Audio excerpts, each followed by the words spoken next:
So if we were to come from this standpoint, where you say, here we have this factory that produces these the highest form of technology ever known, where every universal property is fused into flesh. We don't know what the fuck we're going to come up with. We're keeping the factory producing these entities or these androids or however you want to term it, and we're keeping it running year round.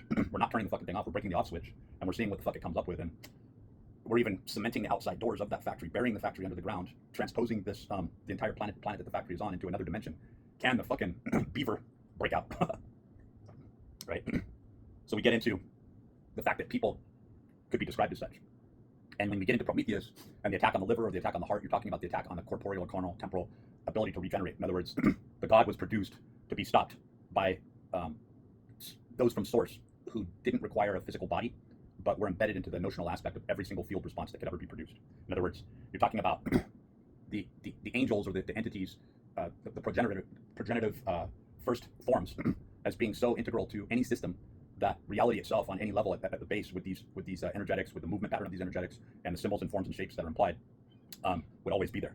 In other words, you could kill off the manifestation of this, but you could never kill off the reality of being and becoming. This shape, these principles, this pattern, this form would always manifest itself in slightly varied in different ways, but that there would only be a certain number of probabilities from the hub, from the center, right? And you really have to get into the discourse where we're at with the story of Cain and Abel, because what happened there is Cain was not killed; he was actually rewarded. And just like the Christian fall of Satan, Satan wasn't chastised, Satan wasn't ridiculed, Satan wasn't even the idea of Promethean rebellion.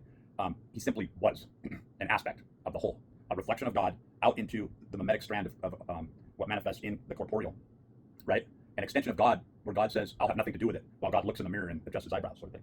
And I don't firmly believe in God, but I think that the Anu type figure that comes out and emerges from Babylonian lore, also Tiamat, Kingu, and on into Marduk. Marduk, if you were to picture Marduk as Cain, and say Cain had no brother, there was no Abel, right? You would see Cain as this highly philosophical man that required no justification, right? That was born and bred and rose to prominence.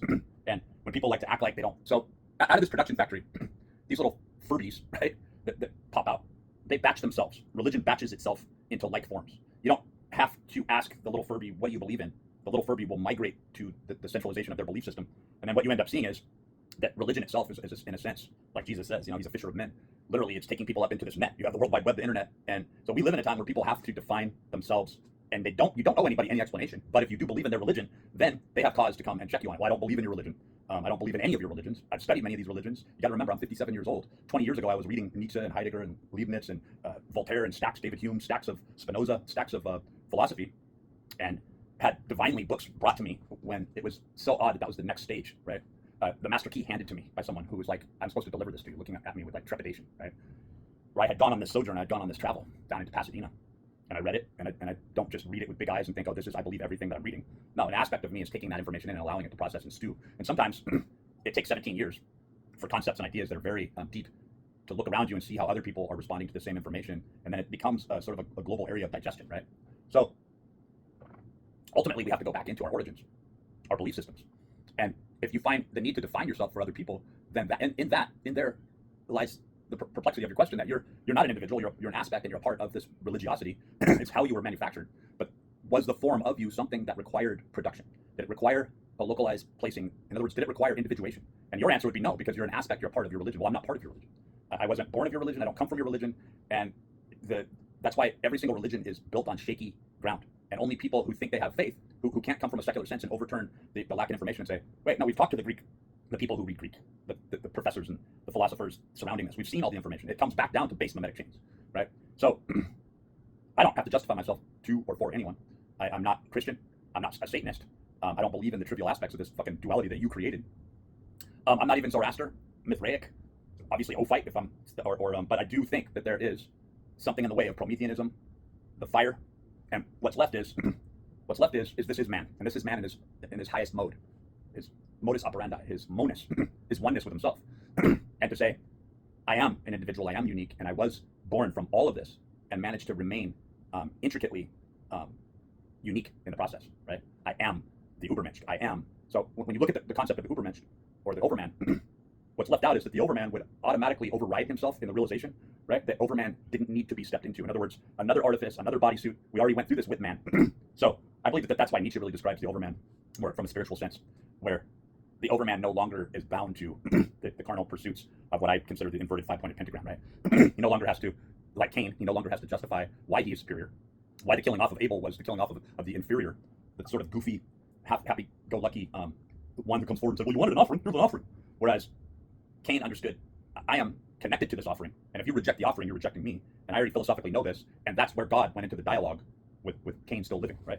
You got to ask yourself, if Cain could live forever, and he was given, well, 7 times, but when you get into 7 times, that is the infinity of the principles that are spinning on this planet. So to trap a God into the carnal or the corporeal, and then try to justify why you did this, that God, in this respect, as these characters are laid out, intentionally put Cain and Abel with one another to antagonize Cain, to antagonize and create entropy that would stir the pot.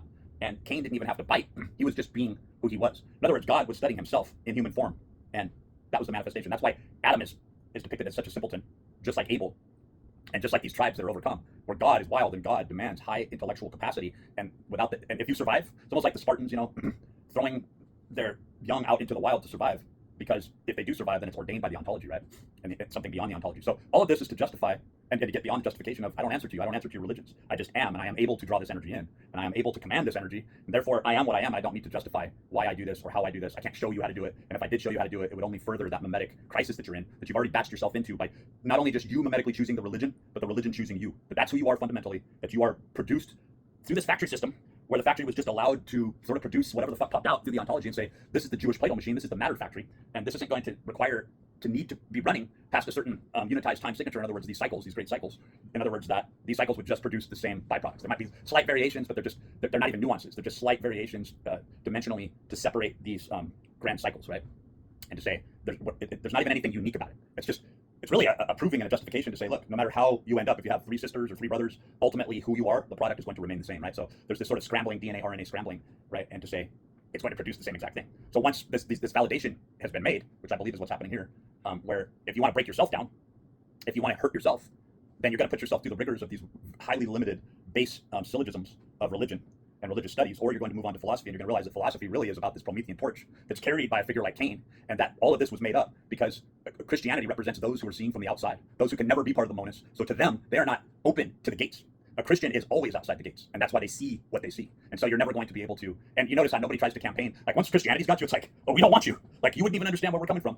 And yet Satanism representing this rebelliousness against, right? And then to realize, wait, no, I'm not rebellious. I just don't see what you see. Or people who are stuck in rebellion, Christianity produced the artifact of Satanism, right? So it's like this dichotomy where you're looking at it going, well, you're stuck in that. I'm not stuck in playing that tennis match. And that's when people stand back and they become awestruck and afraid of who you are and what you are. And it's like, I can't trust you. No, you can't trust you. You can't trust you with being who I am, right? When they look at you, they go, wow, you don't answer to me. You don't have to justify yourself to anyone. And you live by your own self-emanating principles. And you came into the fact of these principles without any suggested help. And you backward engineered this and you became. And it's like, yes. And I don't have to say yes to you or justify myself to you because everything is a lead-in. Any dialogue that you go into with these limited minds, right, is a lead-in. It's a setup, right? And they're stuck in their own conjecture, right? And that's why theology, that's why it's called theology and not philosophy, because it's not open-ended. There's a cap there. That's as far as they go. That's it, right? When you could actually jurisdictionally look at this, I believe that John Dee was looking at this with the hieroglyphic monad, saying this symbol is what's represented through this small-minded hierarchy of small-minded system, and it produces this shape, this form. What happens when you go up beyond this? I think every philosopher is working on the same thing, and that is the Ubermensch, but the fact that there's a transcendence where the Ubermensch, the higher man, the overman, well, the higher man and the overman and Ubermensch, it can become ambiguous there as well. Just like with Heideggerian Dasein and other conceptualizations that really lead you right into Michael Talbot in the holographic universe, and then in a more, I'm not going to say sophisticated sense, Jacobo Grinberg and the synergic theory, where you begin to look at the fact that there's this transcendence from the corporeal, from the temporal, from the carnal, where you no longer, what's really happening is you got a one-way ticket into eternity and transcendence, but you can't take anyone with you. And so that seems like a really small statement.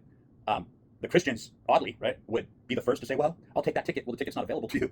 Charlie and the Chocolate Factory, right? And that is what Charlie and the Chocolate Factory is all about. It's written in this sort of obscure literature, is where you see the story depicted over and over again.